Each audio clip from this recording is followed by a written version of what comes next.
No, I'm not a writer. Okay. Welcome to the Keith B. Dixon Zone, dropping photography knowledge all day long. Right? Welcome back to another podcast broadcast. My name is Keith B. Dixon, and this is the Kilo Bravo Delta Zone official, you guys. Welcome back. If you're a continuous listener, I want to thank you for your continuous support. I appreciate it. I really do. And if you're thinking about subscribing or you have subscribed, thank you so much. I really, really appreciate it. If you want to contact me directly, just all you got to do is reach out to me on Twitter or Facebook. Either way, you can DM me if we're friends. If not, do a friend request. I appreciate you. Today, I'm going to be talking about 5 ways you can jumpstart your social media. And this is important because if you're listening to this, this podcast just released about 11 a.m. Central, I think it's going to be Central Standard Time, right after my presentation that I would have just done in Nashville at Imaging USA. Yes, so I'm. If you've heard this is going to be basically a spinoff, and a podcast that I feel is more about my feelings and opinions as it relates to social media, but heavily connected to everything I presented. So in presentations, I typically like to give you tools that you can apply. And it's not so much about what I think, it's about fact and application. On this podcast, I'm going to talk about my feelings about things. And that's a little different because when I go into the definition of social media, as opposed to exactly what it is, I'm going to talk about my feelings. So I got a lot of information to share with you today. And if you saw the talk, you're definitely going to see the difference. And I'm going to say that you'll probably see a lot more value in terms of just whole concept of what we're going to be talking about today. So let's go. Okay, let's dive right into this. If you weren't at the presentation, I'm going to follow pretty much the presentation format. As I mentioned, it's going to be just a little bit more opinion ejected into it, so bear with me. I know a lot of you who listen probably are familiar with my background, so I'm going to be reiterating some things that you may already be familiar with. Again, have patience with me. So let's talk about this thing called social media. And before I do, let me give you an idea about who I am, just in case you are super brand new to this. I'm a commercial photographer. I specialize in print-on-site photography. So literally printing 5x7s on location in high volume is what I do mostly to generate income. Now, I have several different brands. That's the biggest one, and architectural photography as well. So, and I've been doing both equally about the same. They're 2 completely different websites, 2 completely different brands. On the commercial side, I do a lot of large group photos. So, and fast. So 100 people, 150 people, doesn't matter. Lit, on location is another one of my specialties. And from that, I've been able to carve a niche into that part of the market. And it's something that I like to call high volume. It's high volume. It's big. It's high volume. And it's a market. It's very difficult to get into because you have to find people that need that type of service. So I want to say, I want to give it a comparison. I want to give it this comparison. If you sell Rolls Royces, you got to find people who can afford it. And that can be a little tough sometimes. So that's how I would compare it. In terms of social media is something that I saw as an opportunity, and I want to define exactly what social media means. So my definition of social media is just as it sounds. It's something social. It's a way to interact with people. And when I have to define it, there's, those hardcore academic definitions like networking and socializing and all of those things that we tend to believe about social media. And it's true. I tend to see social media as a way to not only get people's attention, but develop relationships. I think that's really important when we think about the term social. Now, if you're on Facebook or LinkedIn or any of those channels where most people are, I'm going to say that those are more or less networking platforms. They're truly social platforms designed to make introductions, share information, and so on. The thing that I want you to know going forward, there's an ideal about social media being used as a way to sell, and that's completely wrong. And I think if you take that approach to selling, you're probably not going to be that successful. And I don't see where very many people are.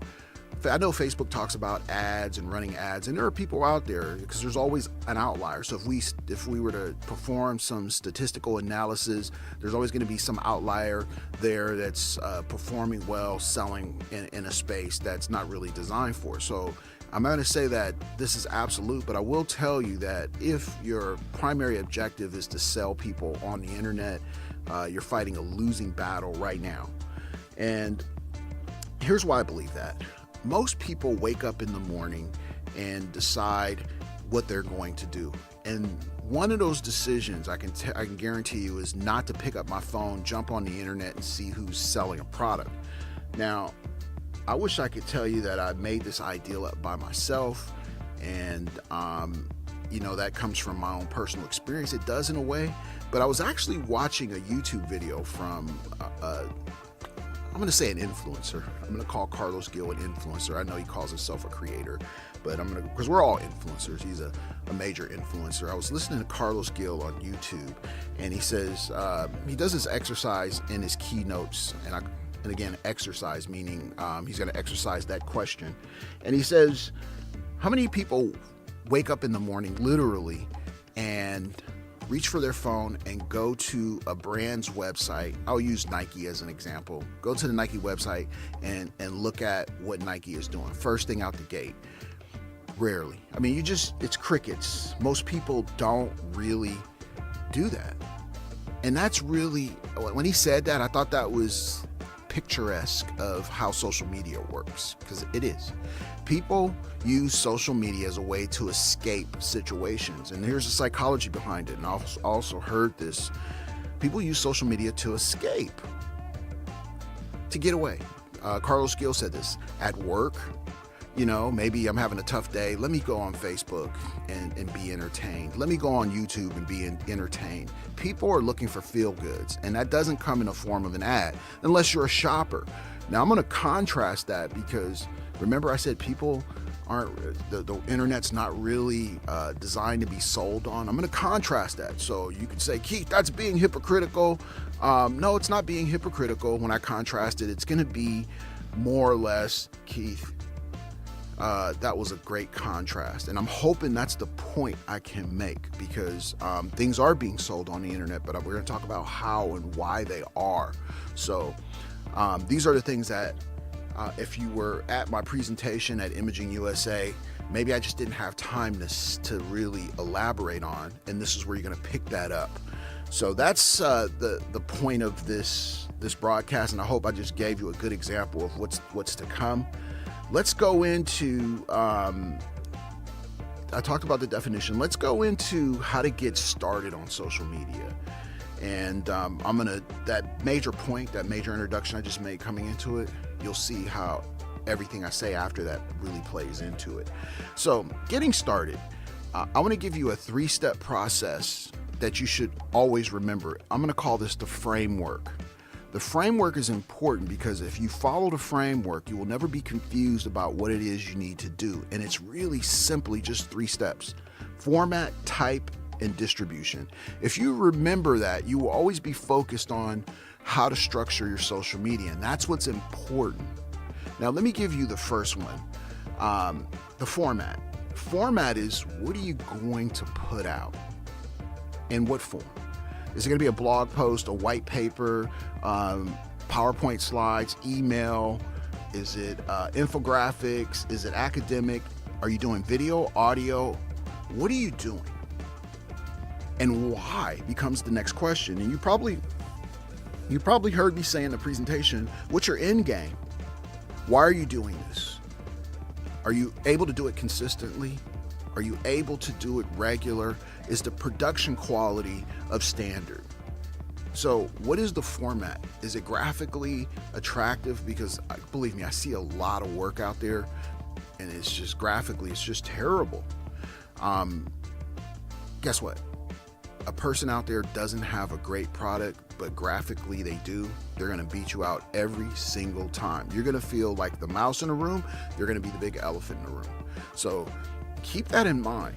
So as you dive into this, think about how you're going to present your format. Now, contrary to what we might think, and here's the contrary thought. I'm going to post some stuff on the internet and send it out. And literally, when I say send it out, I'm going to post some stuff and send it out. I want you to think about this podcast as being at the gate, and we're getting ready to get on the airplane, and we walk to the gate, we taxi to the runway, we jet down the runway, we take off. That's where we're starting, because that's how it starts in most people's mind. I'm going to post something on the internet. I said stuff because now we're starting to escalate it. I'm going to post some content on the internet, and you know what? I'm going to design it, put it together, and I'm going to put it out there untested. I don't know what I'm targeting. I know this artist looks good and people said it looks good. I'm going to put it out there. The answer is no, don't do it. Don't. Because if you don't know the end game, you're not going to know the game. So as easy as people may make it, as easy as it seems, it's not. It's not. And that's the cost, literally. So we can argue that the internet is free, right? Oh yeah, that's free. You just sign up, set up your account. Our time isn't free. Our time is not free. Matter of fact, our time is more valuable than our dollars. Think about this. People, let me digress for a little bit. People that get into trouble, I want you to think about this. People that get into trouble, they have a lot of money, right? They may not take away their money, but they'll take away their time. And if you take away somebody's money, sometimes there's protections, oftentimes, but people may not care as much. But when you take away their time, that becomes a factor. We're going to lock you up and restrict you. Now that becomes an issue. So I want you to think about how valuable your time is. If you're listening to this podcast, I'm already thinking about how valuable your time is because of the way I've structured it, the information I'm going to deliver, the heart that I'm going to pour into it. I'm thinking about your time. If you're at the presentation, I'm thinking about if you're going to sit here and listen to me for 90 minutes, I'm going to give you some solid tools to walk away with so that you can go out there and implement what it is you need to do. And that's number one.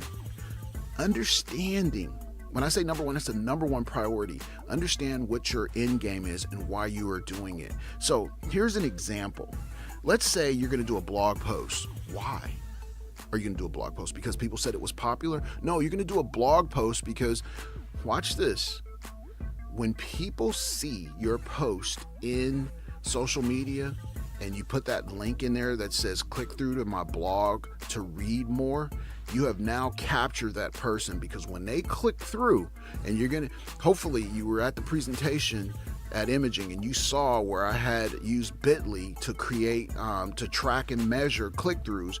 People were clicking through. Now you've captured them. You know that content works because it drove them through that link onto your blog.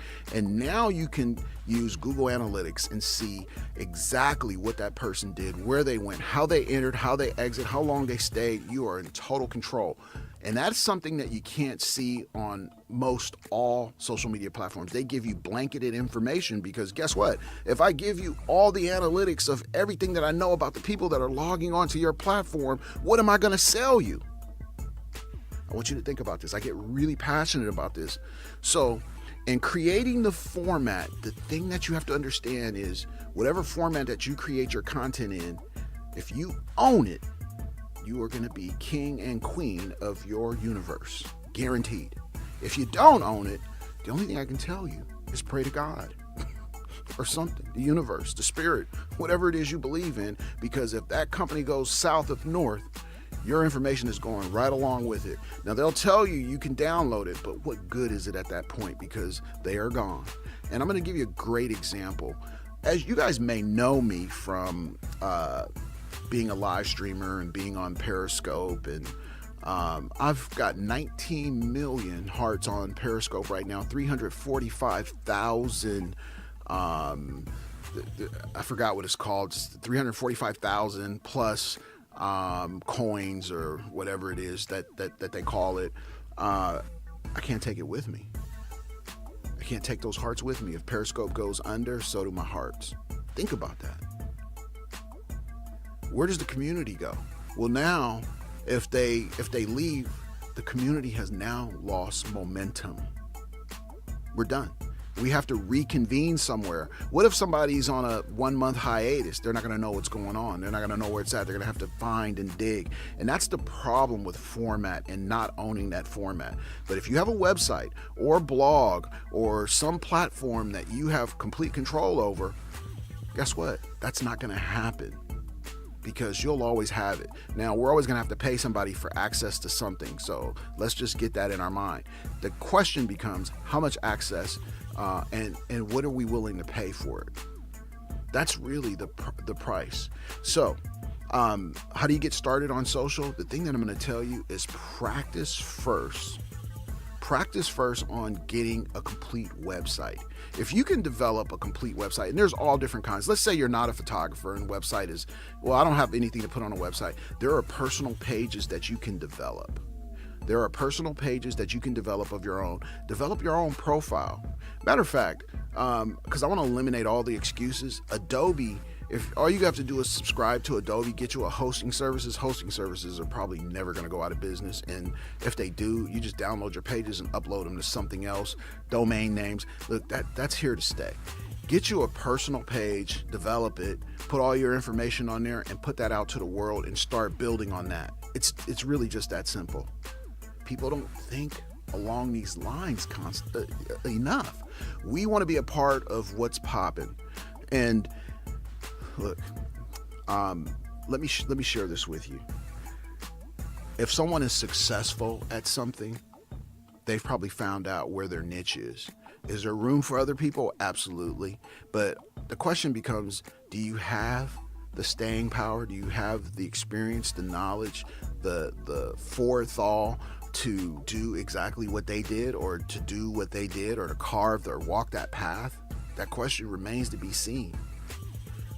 Anybody that's an outlier, anybody that's in the 1% is there for a reason. So you have to understand that about popularity. A model who's cute, an actor who's famous, a musician, of course they're going to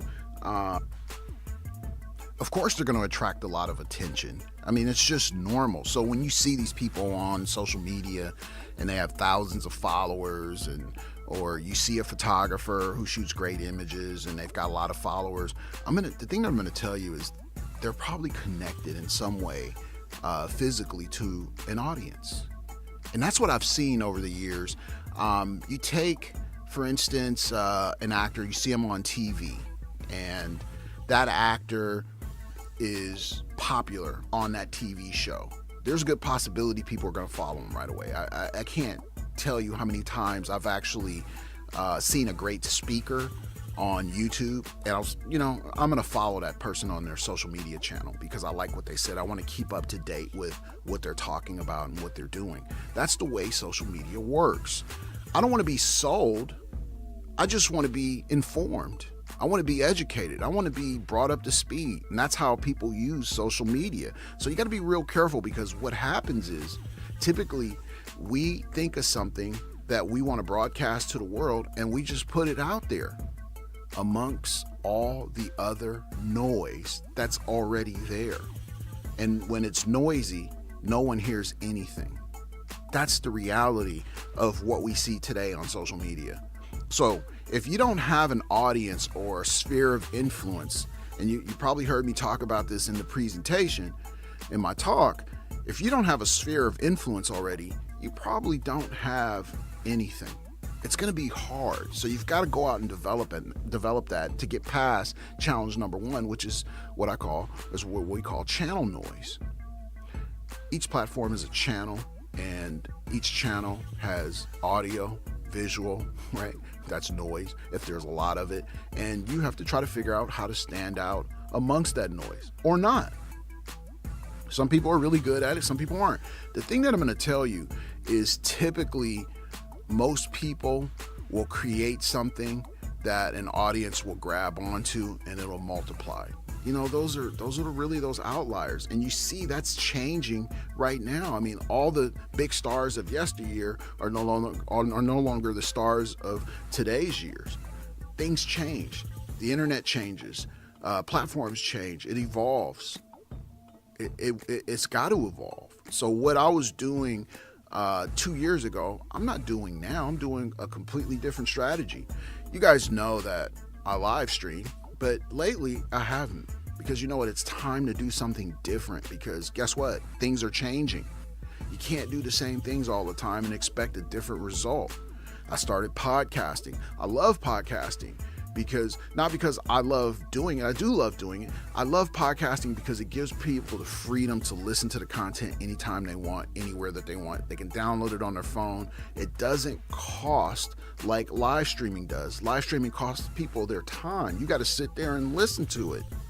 Think about that. Because remember my example earlier on about time? Imagine that. I have a hard time, I'll be honest with you. I have a hard time watching YouTube videos, especially instructional videos. I have a platform, you guys, called the 90PT, and I can see how long people are willing and able to sit there. It's difficult because we have so much going on in our lives. Kids, bills, money, significant others, family. How do you sit there for 90 minutes when you're constantly going? It's tough. And I want you to know that that's the challenge of social media. So you have to be really clear about who you are and what you are representing to the world if you want to be truly successful and develop an audience. Community is one of the most important things that you're going to do. So in step 2 of this is remember the framework I was telling you about? Step 1, format, figuring it out. Step 2 is, what type of information are you going to put out there to the world, you guys? What are you going to put out there to the world? And why does it even matter? Again, back to the end game. Everything always goes back or ties back to the end game. Why does it matter? And there's 3 types. I want to give you these 3 types. Value add, vision, and shared experience. Those are the 3. So let's talk about the value add. And value is a word that's just been pounced on. Literally. I talked about it all last year and the year before. Value. Matter of fact, I use this term called free full of value, right? Free full of value, pound, free full of value, and beat that into the ground. But what does value really mean? It's subjective. I'll tell you that for the most part. I think it's probably the best definition possible, because if it's important to you, you're going to do it. And that's the definition, my definition of what value is. If it's important to you, you're going to do it. You're going to value that. You value your kids, you value your home, you value your car. Some people value the shoes that they wear. It's all subjective at the end of the day. So there's no way to really pinpoint, what everyone will like. You just have to pinpoint what most people like. So in developing your content, what do most people like about what you do? Second, do you have a vision? Can you predict about where things are going to go? Can you predict where the internet's going to go? Can you predict where social media is going to go? No, nobody really can. This is like the wild, wild west. You know what I mean? In a lot of senses. They're talking about net neutrality and all of this other stuff, but nobody can really predict what's going to happen. It's just, we have to wait until we arrive. And this is what I found with the internet. When it gets here, we'll deal with it. That's literally what it is. When it happens, we'll acknowledge it or not. That's the way the internet works. So are you providing a vision? Do you have an insight to something very specific in your industry that people don't? For instance, I'm a celebrity and I'm very popular. And all you see is my end product. How about if I give you a vision, a sight into what I do in my day-to-day? How about that? In my day-to-day, this is what I do. And this is homogenous sort of with shared experience, and that's the third point, shared experience. But can you predict or give us some vision into kind of how you do your processes? The shared experience, this is what I've gone through. Back in 2012, when my social media really took off, I was doing a project called 2212. essentially, I'm jumping on and off airplanes, in the middle of doing jobs and showing people this is what it is. This is how challenging, this is how I created the images, and people became interested in that. That's a shared experience. I do print on sites and large group photos. Here's the setup right here. Photographing the U.S. Circuit Court judges of all 50 states. Here's the background photos. We call those behind the scenes, BTS, right? Behind the scenes. What's your behind the scenes? What's your vision? What's your insight? And that there, folks, starts to develop your content. It's really just as simple. If you forgot everything that I said today, and maybe your dog, let's do the classic, my dog ate my notes, right? Remember that from school? The dog ate the notes. Let's say the dog ate the notes. I'm going to give you 3 things that you can remember right now. Format, type, and distribution. That's all you got to remember. What format are you putting your content out in? What type of content do you want to put out as it relates to the 3 that I just mentioned? And then we're going to go into distribution. It's really just that simple. So look, once you figure out who you are and who you want to reach, now that's a tough question. Who do you want to reach? You want to reach photographers? You want to reach creatives? Do you want to reach investors? Do you want to reach companies? Who do you want to reach? Because now you got to figure out how to reach them. And let me sidebar for a second, because remember I told you this was going to be about opinion, social media opinion. This is my opinion, right? At the end of the day, it all goes back to hand-to-hand combat, boots on the ground. At the end of the day, you want to reach a company? Yeah, you can email them all day long. They can see your social media. They don't know that it's you, really. It's like a blind date. It's like meeting somebody online, right? Hey, it looks good, smells good, right? Well, we don't even know if it smells good. I'm giving away extra credit, right? It looks good. Now, you know what? Let's see if it is. Now, does it sound good, right? Because I'm sitting in front of you. And that's what it ultimately boils down to. Does it line up? Your social media is like an online resume, period, right? It documents your frequency. It doesn't wait for anybody, because it's funny, because if you updated your resume one time and then 10 years pass, it's going to look like that one-time update, in the future, literally. So guess what? The internet doesn't wait for anybody. So if you don't do anything, nothing will happen. Think about this. Real powerful stuff, right? It doesn't wait for anybody. So you've got to figure out who you are and your end game. I'm going to say that a lot during this. What's the end game? Who are you? Who do you want to reach? How are you going to reach them? And guess what? You've got to get your boot and your handshake on the ground and meet those people. Because guess what? If you don't, it's just going to be like a blind date. And I'm sorry to say, folks, I'm sorry to say this. Let me apologize right now. People are going to judge you for how you look, how you speak, how you sound. People are going to judge you. That's okay. You have to know that. And once you do, just accept it. I'm a big guy, right? I'm a big guy. I know people are going to probably look at me and say, hey, there's a big black guy right there. I could take that a million ways, right? Matter of fact, let's throw in a couple stereotypes. He probably played football, or maybe he's an athlete. That's what people assume all the time. And you know what? You just play right into it or away from it. However you want to deal with it, that's going to be up to you. But most people don't act outside of social media because they are fearful of what people might think of their total presence. And you have to get over that. If you're dorky, then play into the dorky role with some personality. If you're big, play into the big role. You don't have to amplify that. People are already going to see that you're big. You don't have to advertise it to people. But you know what? Don't let it defeat you. Don't let the fact that you are big, or you got purple hair, or you like to wear boots, don't let that detract from your character. If that's who you are, be who you are. But if that is the case, just know that whatever you project on the social media, you have to be able to project in your physical presence. Those two go hand in hand. And are there people out there who have never made physical contact or put boots on the ground and handshakes?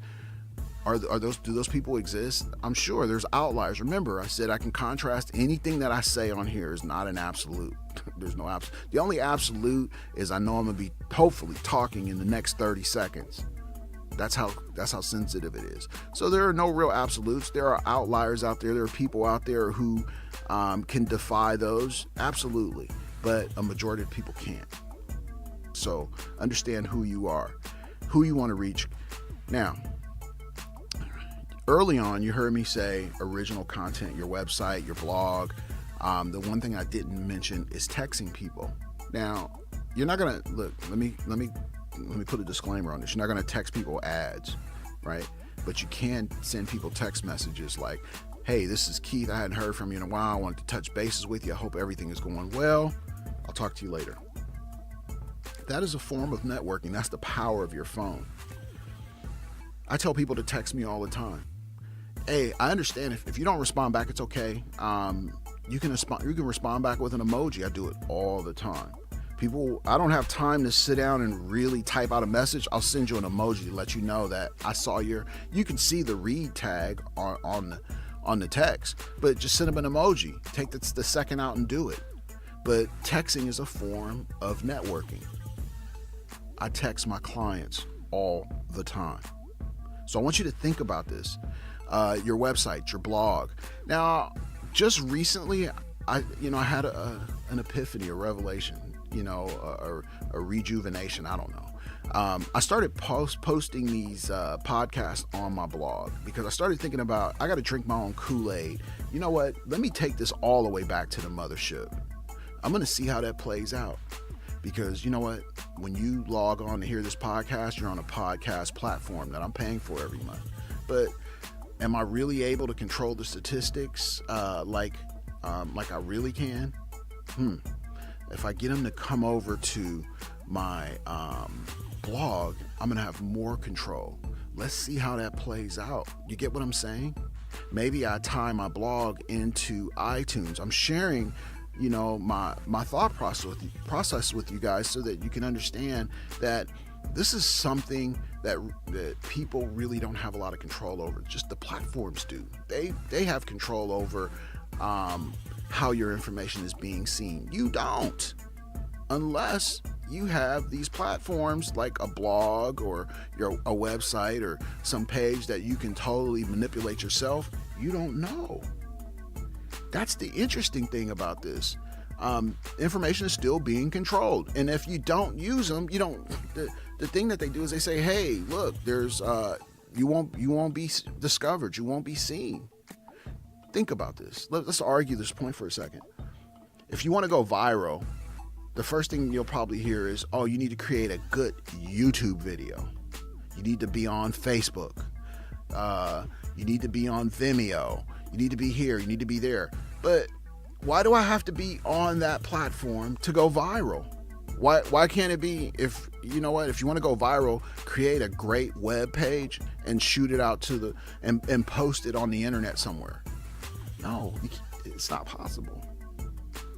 It's not possible. And that's the thing that scares me about the way we see information and the way that it's being disseminated to the masses.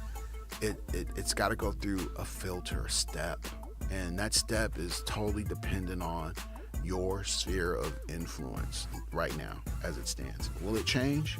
Yeah, I think it'll change out of our control even more so, because companies are looking for ways to charge us for everything. Analytics, they're looking for ways to reduce down our organic reach so that they can charge for it. That's been going on for years. That's the number one question. How do we do this?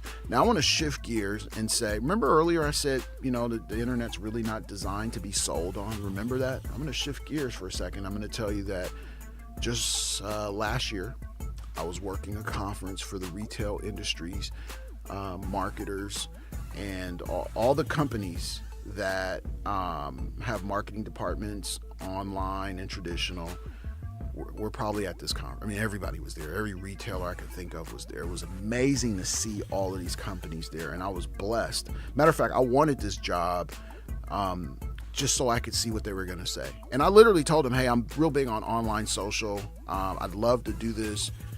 I didn't reduce the price to get the job, but I made sure I got hired and gave some extra services because I really needed to see this. And one of the things that they talked about that was that sort of confirms that people really don't like to shop online, but they tolerate it, was the empty shopping cart phenomenon. People go online, they go to a website, they fill up a shopping cart with stuff, and then they abandon it. So, the abandoned shopping cart, no one really knows why it happens, but, it all boils down to consumer psychology and people wanting to touch a product and feel a product. So that's like the last frontier right there. And then it's funny because retailers will report our online sales have grew 500%. You hear that on the news. Yeah, okay, so 100 more people shopped online. Come on, right? That equates to 500%. We have to be subjective to that kind of stuff. We really do. It's so funny. The video, we posted this viral video and it got 5,000 views in one day. Well, how many people actually watched that video through its entirety? How many people actually watch the ads? Not a lot of people, believe it or not. It's just like 3 seconds people make a decision to click off a video. Most people don't even want to see the ads. They just click right. Matter. Let me deep dive on this even further. I have YouTube Red. They don't even show ads. Come on, you guys. They don't show you the ads. They show you the ads in the non-paid segment, like you just sign up for your YouTube account. They show you ads, and you have to watch the ads for like 3 seconds because they probably got it timed out psychologically to the point where you would click off the video. So right when you get ready, like I don't want to see this, then that you can skip, this ad pops up, and then they know exactly how long you're willing to watch ads. Think about this. They know exactly how long you're willing, and not just you, they're clumping you together with a demographic. All these analytics and all these analytics people out there, they're clumping you together by region, by okay, this person is in San Francisco in the Potrero area, and most of the people here will click off within 3 seconds, so we know we can only place a 3-second ad here. Well, think about this.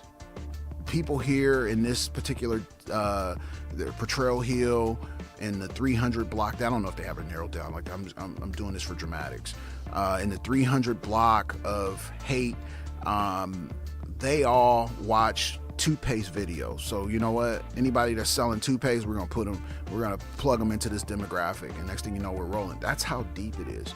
And in order for them to get top dollar, they've got to prove it. So guess what? Why would I give it away when I could sell it by just doing a little bit of homework? And that's the way the internet is evolving going forward. Remember I told you, if you don't take away anything, take away these 3 characteristics: value add, vision, and shared experience. This is my vision of where the internet is going. And I'm saying all of this to say that if you don't develop your sphere of influence, if you don't get the boots on the ground and start connecting with people, literally, and finding out where they are through, whether you go to a conference, BNI meetings, or trade shows, whatever it is you do, if you don't get out there and start shaking hands of the people that you want to get in business with, you're never going to shake hands with them, because all business is done through personal relationship. And then you can get people to follow you, because you'll see them, they'll friend you. Matter of fact, when you go to a conference and you meet somebody and you have a good experience with them, you'll see that they'll follow you right away. But do a friend request to somebody that you don't know that you knew was at the conference, and see if they friend you back. They probably won't. Oh, I don't know that person, I'm not friending them. So if you're thinking about all your likes and follows and all of that, let's talk about that for a quick second. Let's talk about likes and follows and all of that kind of stuff. So check this out. You got a web page, and the traffic is tremendous. You can measure that. You can say, you know what, I do baby portraits, and I just looked in my Google Analytics, which is pretty intense, and you can take classes on how to use it, and it just drills down everything literally. I mean, they're giving it to you on Google, right? If you're willing to put in the time and effort, you can find out, where people came in and where they left and what time they left. I mean, it's insane, right? But let's say people are clicking on baby photos, and then you start realizing that you're getting calls for baby photos. We can correlate that. But let's say, and you say, well, how'd you hear about me? I was on your website, right? I want you to think about this. Oh, I saw your Instagram post. Well, they could say that, but then most of the time they're going to go from your Instagram post to your website. Think about this, right? Because they want to see more. And that should be the ideal about how you post. Taking them back to your website. You can find this on my website in the gallery here. I don't know what the language is, but you got to get them back to your website, because that's where the selling actually starts, because they are interested in more. You just don't know how much more they're interested in. So you have to be able to see that. But when someone likes your photos, you just get on there, and and again, because it goes back to my point about the internet being something that makes people feel good. When you post a photo and you see thousands of likes on there, it makes you feel good. And then you stop, because you're just like, oh, I just got my fix for today. I posted that and everybody liked it. But I'm still broke. I still got, $100 in my checking account. I don't know how I'm going to pay the rent, but I got 1,000 likes on that photo. I'm real happy about that. Look, I'll be the first one to tell you, I've never gone for the whole like thing and the whole this and that. If anything, I saw that as a way to get people on the hook and then hook them. That was it. And that doesn't last long, because people are smart. They eventually see through that. So that was a strategy from 6 years ago. Let's do the bigness and get their attention. And then it becomes like, oh, how do you continually create the bigness? You can't. It's not possible. So then I switched up my strategy and I said, you know what? I'm going to start to build community.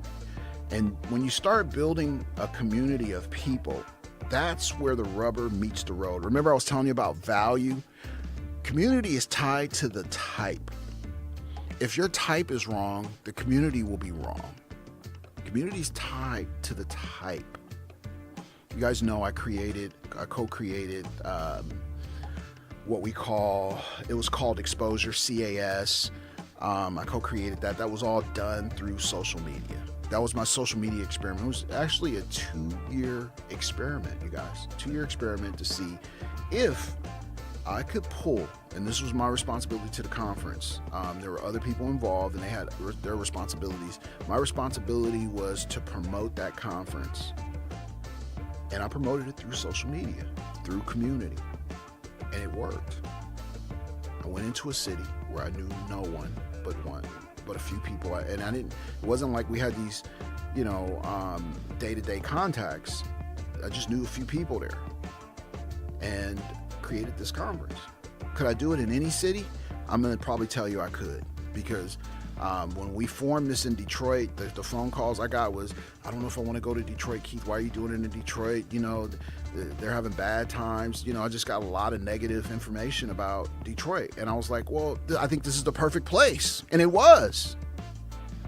It was the perfect place. So I want you to understand that it's not about popularity. It's about connection. It's about connecting with people. And when you understand that about social media, you're going to understand how it works. I'm going to create some value add. I'm going to provide some vision. I'm going to share my experience to a community of photographers, and we're going to do it in Detroit. I'm going to show you what my commitment is. I would do 3 or 4 broadcasts a day on Periscope. Matter of fact, I ended up doing over 2,000 broadcasts. 2,000 people. I remember one time I was working with Ro Habibi. Ro Habibi he was on $1 Million Listing San Francisco. And he said to me, Keith, I don't see the return on doing that. He said that to me. We're on a shoot. He was like, I don't see the return on doing that. Like, how do you get a return on that? And I said, the return is the conference, because, we were funding, we got sponsors and people to come in, and Schoolcraft College and Miller's and all these organizations came in and they put the money up. We had to put up our own money as well. Don't get it twisted, right? We had to put up money too, and that became the reality. So community does work. Community is the internet.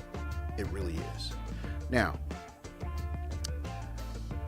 if you think about all the things that I've said up until this point, these are my ideals and my opinion as they relate to the presentation that I'm doing, or the presentation that I did at Imaging USA, except for it's more of me and my thought process.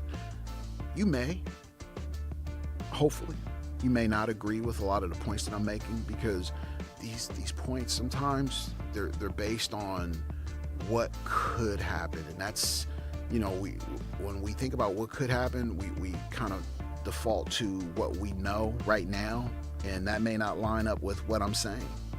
Doesn't make it right, doesn't make it wrong. It's just I don't quite see it yet, and that's how I want you to approach this kind of going forward. Not yet, but it's coming, trust me. So that's how I got people's attention, you guys. Literally, that's how I got people's attention with the word free and value. Look, my goal was never to get rich off of the conference. My goal was to get people's attention. And I will definitely tell you, if it would have created wealth, I would have taken it in a heartbeat. But the number one goal was to get people's attention in the photography industry, because people just didn't value, especially us. And you guys know I'm a black man. We just didn't value education that way. And that was the leading edge for even doing this. I wanted people to value photography education, because without it, and if you don't believe in it, and you don't think you should be doing it, the photographer that you think you want to become, it won't happen. I'll argue that to the ground.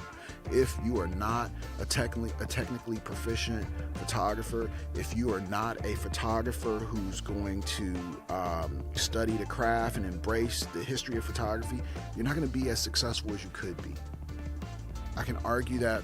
We can argue that for days, because there's just going to be things that you just don't know, things that you just don't understand. Something's going wrong in your lighting, you're not going to understand why. And that's why I pushed education the way I did and made it for free, because I wanted to get people's attention about what it is.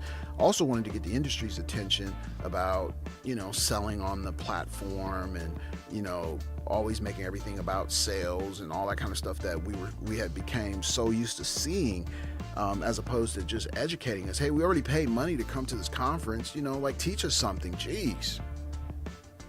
That was my thought. Along with a lot of the people that I was working with. So that's what it ultimately boils down to. And as we conclude out, we're going to go about 10 more minutes on this recording. As we conclude, I want to take you into something called content distribution. And this is not something that I've made up. This is the part of the framework. Content distribution is very critical, because it leads to ownership. And any platform that you're on, although you may have rights to your content and it's there's this copyright and all this kind of stuff, you don't really own it. You don't really own it. You don't own the platform that it's on. And then once you put it on to Facebook and all of these, how many of you guys have actually read through the policies in terms of conditions about a lot of, how many of you guys actually read through those? Because you're giving up licensing to them basically for using the platform. They can do whatever they want. Do they do it? Not yet, but they can. Will you be able to say anything about it? No, because you agreed to it. I'm just saying, right? So So we have to figure out how we own our distribution on our content, no matter what happens, no matter how the industry changes, because when it does, remember AOL? Remember AOL? People swore by AOL. Remember the other platform, MySpace? Imagine if you had a MySpace page and it was just dope, right? You had all your community on there, your followers. MySpace doesn't exist anymore. So don't think for a second things can't change. Don't think for a second that things can't change. And when it does, do you own the platform? All the work that you put in, does it go down the drain? I hear, one of the things that I hear right now, because YouTube is really big. People are talking about getting checks on YouTube and this and that on YouTube and all these YouTube people. And then YouTube started changing the way videos were aggregated, and people started complaining because they felt like they weren't getting views. I even heard this on Facebook. Same thing. I'm not getting the views on my videos. I'm not getting in Periscope, definitely. We've heard that all over and over again, because these companies have the right to control how that content is being managed. And if let's say you have a great community, but your market is narrow, right? They might see that narrow market, like 19 million, 2,000 followers. Well, there are people out there with 19 million and 8,000 followers. Well, that's more valuable because they got 8,000. We'll take 8,000 over to 2,000. But you know what? I have a community behind mine. A lot of people will have 8,000 followers and they couldn't get 2 people to show up to a free coffee event. That's the difference. That's the reality. So whatever you do, think about how you can create ownership in your platform. So if it goes away, right? And good example of that, I'm going to give you a great example of that. Back in the day, I started the concept of exposure and CAS. The concept came from a local meetup that I was doing called Photographers Working Together. And I started that meetup with another photographer. Her name is Sheila Morgan. And we had 8 years running. It was literally 8 weeks free, and we did it for 8 years. Isn't that funny? 8 weeks free photography. We would take super beginner students and take them all the way through this 8-week classroom situation, do a gallery showing at the end, and then have them present their work in that gallery format. That was the course. It was great. It really was. It was a great run. And then all the people, our form of communication was on meetup.com. Now, one of the things that I did, and I'm going to tell you, I have no qualms about readjusting and changing things, because that's the environment that we live in on the internet. You have to readjust. You have to refocus. I shut the meetup. I didn't shut it down. I stopped it because it's still going now in a different form. So I stopped it. I stopped the meetup, and I said, you know what? And here's what stopped it. I changed the platform to subscription based, and all the people fell out. Literally, true story. And then eventually, they reset the platform. All that work that it went in to build that was gone. And you know what? There was nothing I could do to get it back. Well, there was something I could do, because a lot of the people in there, I had personal contacts with them. So it was just a matter of notifying them and saying, hey, this is where the new platform is. But what I wanted to do was just get out the people who weren't responding. And even in the Bomb Squad community to this day, Bomb Squad community is the community that was established, and a lot of the attendees from the Bomb Squad community actually went into they became the audience for CAS and exposure. That was the audience. So when you think about community, think about it along those lines and what it meant. If you had the chance to experience CAS or exposure, if you had that experience, you're gonna know exactly what I was talking about. So it was a phenomenal thing, and it made a lot of impact on the industry both years in a row.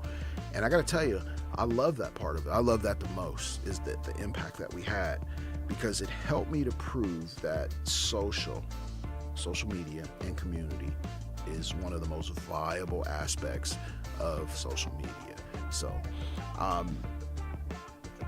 let me recap here, because we got about 6 minutes left on this broadcast, and I want to recap 3 points: format, type, and distribution channels. Either you're going to ride on it or you're going to own it. Those are the two things. You own it. If it's your website, you actually own that. You can set the policy for it. Somebody's going to provide you, and you don't even have to. Matter of fact, you can create your own website on your own home server. If you want to take it that far, you can be your own platform, and you got to get the domain from somebody else. We always gonna have to get it from somebody else. It's how far do you want to go with it? Or you can ride it. Facebook, Instagram, Periscope, Twitter, all of those platforms, whatever it is you need to do. That's the framework. If you work from that ideal, you'll always be conscious about the type of marketing content that you're going to create. Now, I talked today a lot about workflow, lifestyle, how social media affects our life, creating a social media mix in terms of just getting people's attention and being on the ground. Your platform that you choose will ultimately depend on who you're trying to reach. So I wasn't platform specific, like, okay, go to Facebook for this and Instagram for that. No, it's who do you want to reach? Those are the questions you should be asking yourself. Tracking systems, I talked about Google Analytics, defining your demographic. Knowing the end game is going to help you to always define those demographics. And promoting and engaging. Get out. If you have a brick and mortars, you should definitely be out with your boot on the ground, shaking hands. If you're working out of your house, or if you're working out of, a sublet studio, it doesn't matter. You still need to be networking all day and every day. All right, I hope you guys have gained some value in this podcast. You've extracted out some value, and I want to thank you. If you attended Imaging USA and Nashville, I want to thank you for sitting through my presentation, and let me know about your successes. Let me know about your struggles. I'll take it either way, but just let me know. Let's connect at Keith B. Dixon on Twitter. You can definitely DM me there, and I'm on Facebook, you guys. Thank you for listening.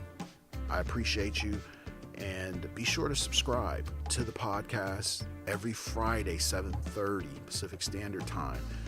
There's a new podcast coming out every Friday, so 4 a month and sometimes more, depending on, what's pressing at hand. Thank you for listening. My name is Keith B. Dixon. I have been your host, and I hope you guys have enjoyed this content. Peace.